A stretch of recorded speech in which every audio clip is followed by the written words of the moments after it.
சரஸ்வதி தேவியை வணங்கியாச்சு. இனி என்ன கதையை கூறுங்க. அவசரப்படாத நல்ல சபையில் உள்ளோருக்கு வணக்கத்தை கூறிக்கொண்டு கதைக்கு போவோம். சபையில் உள்ள பெரியோரே, தாய்மாரே, தந்தைமாரே, அண்ணாமாரே, அக்காமாரே, தம்பிமாரே, தங்கச்சிமாரே, பாட்டன்மாரே, பாட்டிமாரே,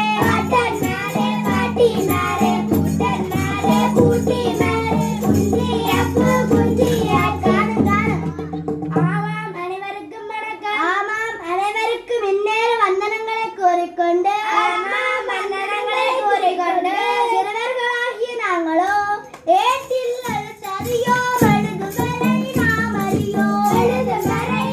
அறியோம், பாட்டின் பயன் அறியோம், பாடும் வரை நாம் அறியோம், சொல்லின் பொருள் அறியோம், சொல்லும் வரை நாம் அறியோம். சிறுவர்களாகிய நாங்களோ வில்லிலே கதை கூற வந்துள்ளோம். ஆகையால் இக்கதையில் விடுகின்ற சொற்பிழை, பொருட்பிழை எப்பிழையாயினும் பொறுத்து கொள்ளுமாறு இருகரம் கூப்பி வேண்டுகின்றோம். இன்றைய நன்னாளில் என்ன கதை கூற போகிறீர்கள்? எனக்கு தெரியும் குருவே, நரிசித்தபடிய பாடி வைக்க சென்ற கதைதான்.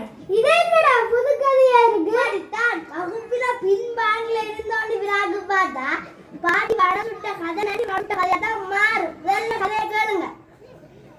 இன்றைய நன்னாளிலே முருகனை மனம் புரிந்த கதையை வில்லிலே கூற